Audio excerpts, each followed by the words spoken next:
So, in the previous lecture, we have looked at when we were developing the representation using wave functions as the basis for C3V point group. So, we saw that for C3V point group,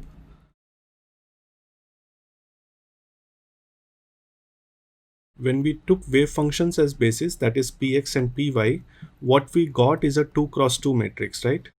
So, here for all three of them, and that was a irreducible representation, right? So that means although we started with px as the basis, we ended up getting a representation which is a linear combination of px and py, right? So we started with px, but we ended up with some coefficients with px plus py, right? So this was what we were getting. For example, when we were doing C3 rotation, we got minus half px plus or minus root 3 by 2 into py. So that means eigenfunction can also have degenerate eigenvalues. So what does it mean? So let us say that if we have degenerate eigenfunctions, so let us look at this example in more details.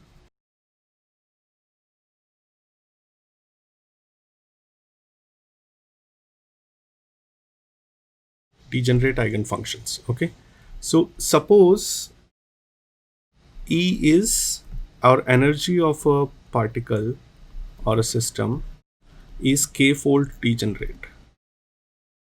What does it mean when I say k-fold degenerate? I will tell.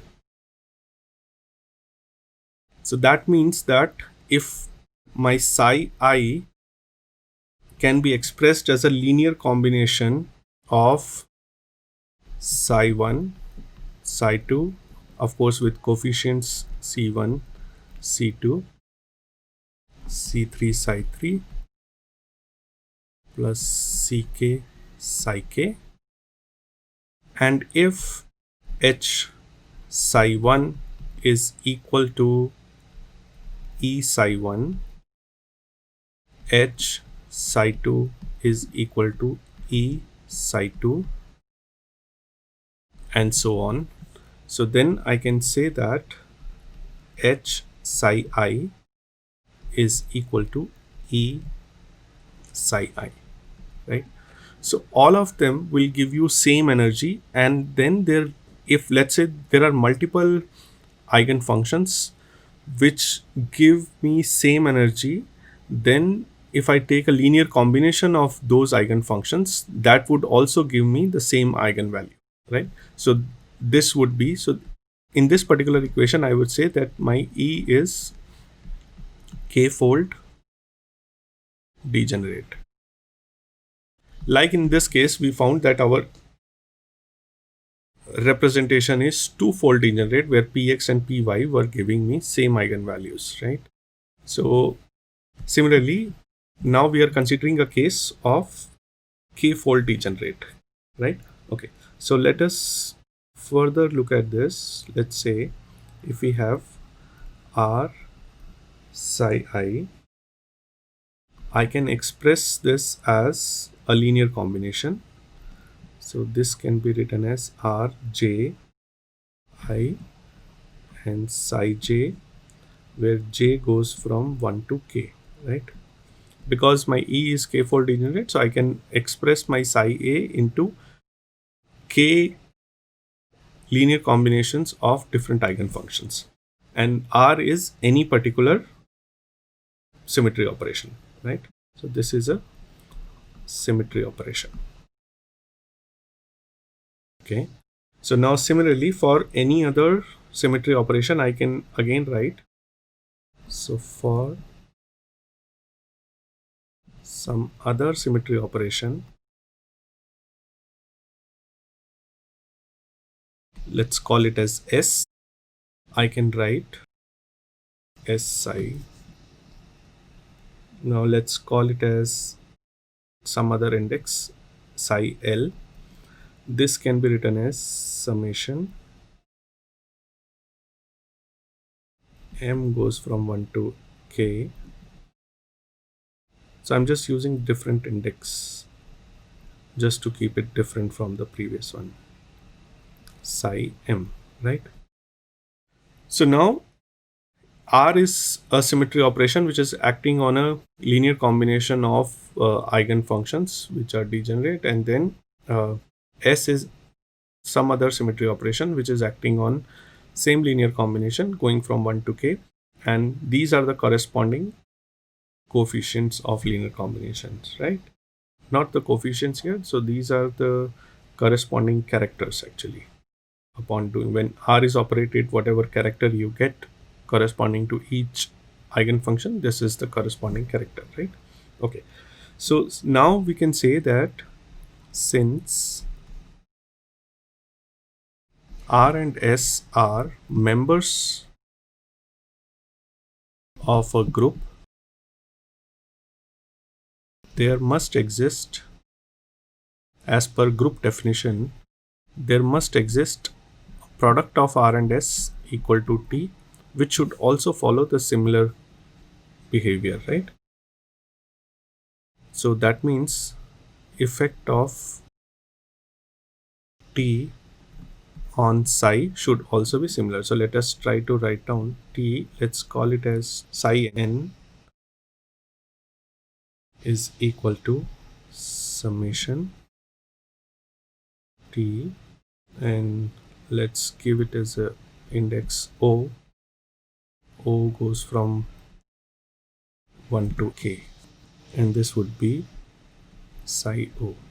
Okay, so now if we have this, so because R and S are members of a group, there must exist Rs equal to T. So if we say that the effect of T on the linear combination of eigenfunctions should be this, then if we calculate the effect of R and S onto a given linear combination, the coefficients should match, or the characters should match. So let us say if we combine the effect of R and S, what do we get? Combining the effect of Rs on psi I, we get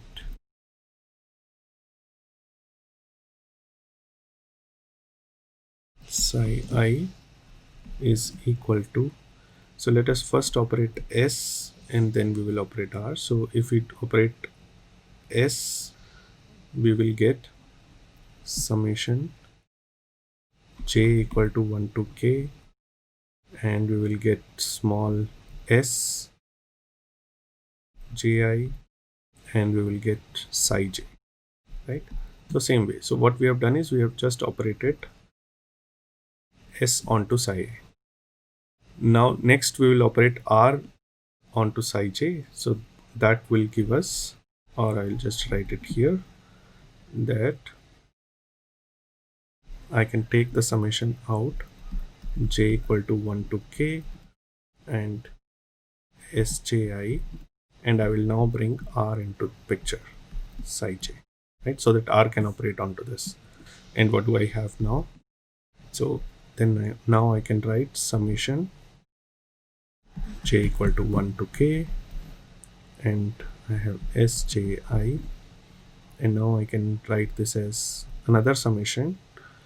Let's call it as m equal to 1 to k, and this will be rmj and psi m. Okay, now if I take those summation out, I've got j equal to 1 to k summation. So there's nothing fancy about it. This is just whatever we have shown in C3V point group. We are just doing it for a general k-fold degenerate case. Now this will be sji, and this will be rmj, and this will be psi m, right? Now since we can say that Rs is equal to T, so we have chosen this, that if Rs are members of a group, Rs must be equal to T. there must have a T as a member of the group, which should be equal to product of the two group elements. So that would define that this particular part over here should be equal to this part over here, right? So let us equate these two. What do we get? So we get, and we see that one of the summations is not required because we'll see. So we'll say summation over j equal to 1 to k. So I will write rmj and sji, and this should be equal to only this part t, and the index we can, of course, we can take this as mi.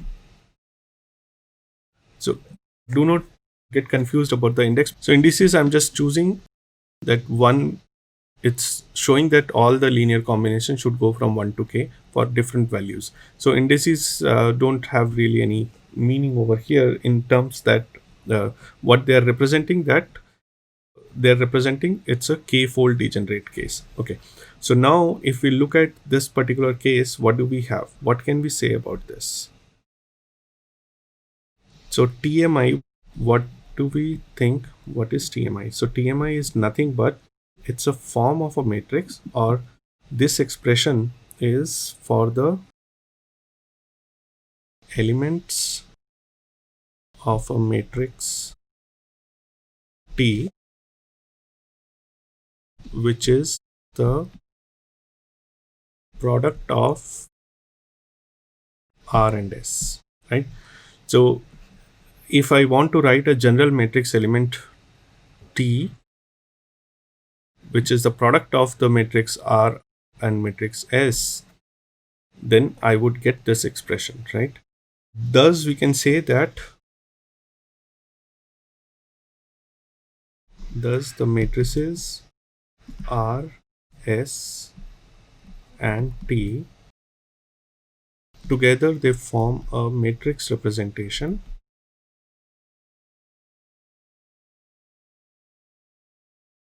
of the group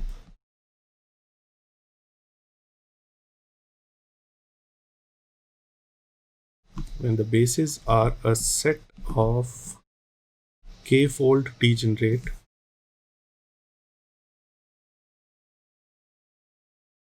eigenfunctions of H Hamiltonian with a particular eigenvalue.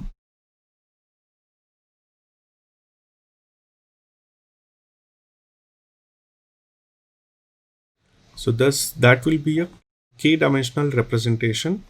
This will be a k-dimensional representation, and it would also be a irreducible representation. We have seen again that in the case of C3V point group, that when we started with Px, we got a two-fold degenerate representation, which was an irreducible representation, and we can always test it with GOT, right?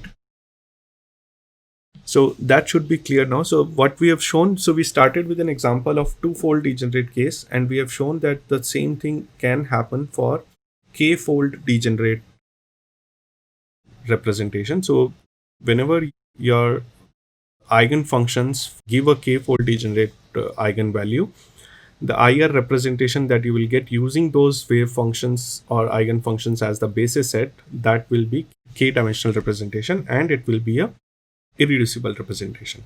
So this covers the wave functions as the basis set subtopic of group theory and quantum mechanics. Next topic in this quantum mechanics is the direct product. We will see what the direct product is. Well, we would have all seen what is the direct product of matrices. It is very similar here, exactly same actually. So we'll see what is the direct product, and we'll see what is the application of this in group theory. Okay, so let's start with understanding what the direct product is. So suppose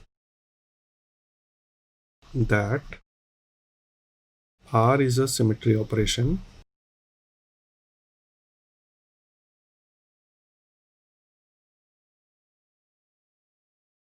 of a molecule, and there are two sets of eigenfunctions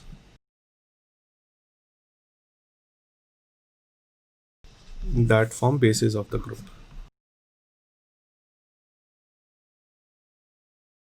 So let us write down one set as x1, x2, going all the way to x, let's say m. And the second set is, let's say, y1, y2, and this one is going all the way to n. Okay. So now if we want to write in the shorthand notations, we can write it as r xi can be written as summation. The character obtained can be written as small x ji and x j, where j goes from 1 to m, right? So this was up to m. And similarly here we can write r operating on y, let's call it as k.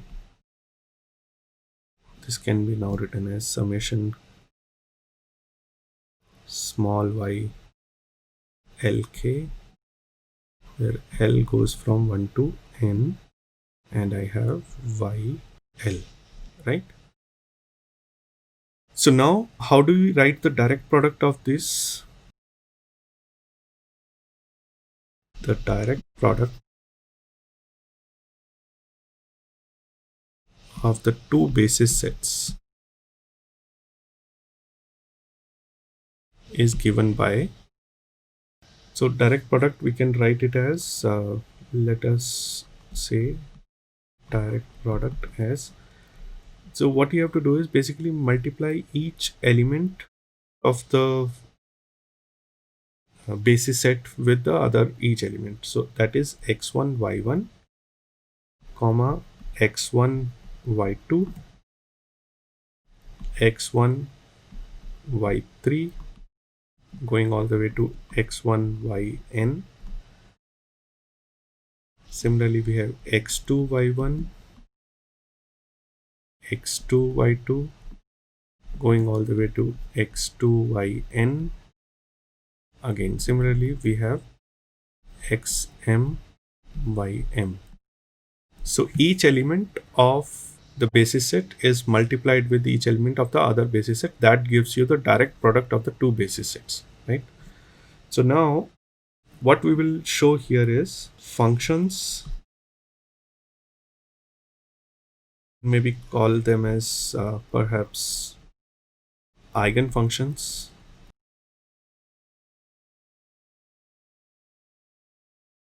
in the direct product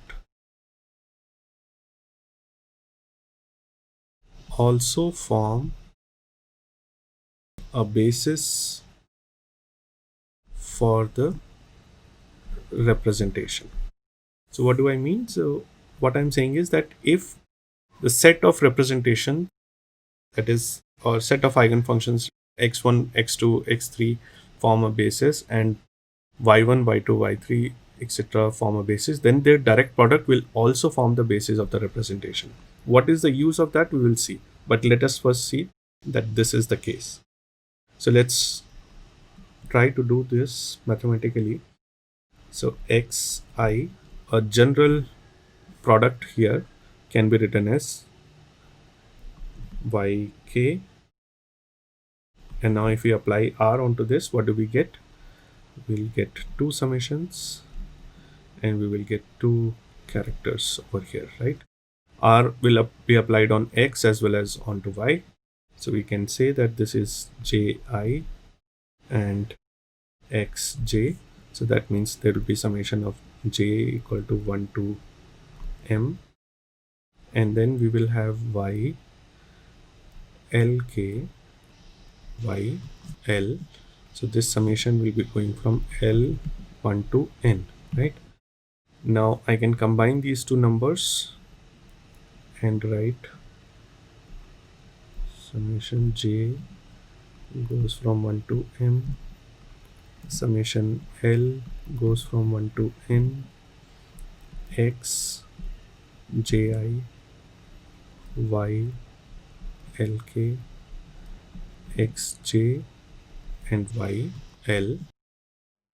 Now we can substitute this. These two are numbers, so we can make a product and substitute this. So substitute xji ylk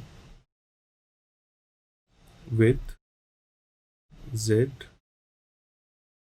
and we'll combine the two indices jl and ik. I can always do that because these are numbers, right? Okay, so this means that I can write r xi yk as double summation z jl ik xj yl, right? This is summation over j, this is summation over l. Okay, but what do we have now? This is a general expression. This is a standard expression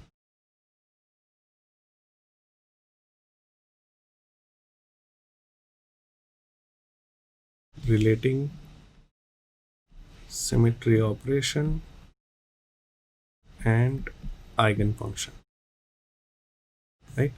So we are applying, so as if we are taking this as a eigenfunction, we are getting one value as a character, right? So when we apply symmetry operation onto a product of eigenfunctions, we are getting the same product back along with some character. So this is a standard expression. So now that means if x forms the basis separately and xi, a linear combination of x forms the basis separately and linear combination of y forms the basis separately, what we have shown here is that product of xy will also be of the same form, and thus this will also form basis for the symmetry operations or for the particular representation given any symmetry operation. Okay, so one more point over here to discuss. Now we can say from this we will see that we can deduce that the character of the representation of a direct product. So now from direct product we get a separate representation, right? And that representation has some character, so we are talking about the character of that representation.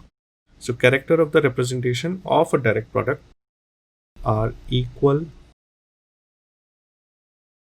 to the products of the characters of the representation based on individual set of functions. So that means what I intend to say here is that, let's say we have a general group E, A, B, and so on, and xi, that is x1, x2, x3, all of them are forming a basis set in general, right? And then their characters are, let's say, x1, x2, x3, and so on. Similarly, yi is also forming a basis that will give you a IR representation as tau yi. So this will give you y1, y2, y3, and so on. So if x and y are forming the basis separately, the direct product of that, let's call it as j, xi yj will also form the basis, and their characters will be given by x1 y1, x2 y2, x3 y3, and so on, right? So this can be seen from here. So let's say we want character of z let's say if x and y are individual sets of functions that form the basis, then the direct product is called by z. Okay, so we can call it as z. So xz under any symmetry operation, which is this one, let's say any symmetry operation E, A, B, C, and so on, is given by summation over small z, that is JL, JL, and now this can be written as summation. So I'm just using this equality, I'm expanding this, so this can be written as summation J, summation L, and I can say that this can be x JJ and y LL, right? Now, and then I can separate this out as summation over J x JJ, summation over L y LL, and now this can be written as character of x under that I R and character of y under that R, right? So the product of the two characters will give you the product of the character under the representation, which is formed by the direct product of the set of functions, right? So I hope this is clear. We will take examples of this and we will solve those examples in next class. Meanwhile, you can practice through the maths and then look at the indices carefully, that if you got this thing correctly. All right. I think that's all. We'll discuss examples in next class.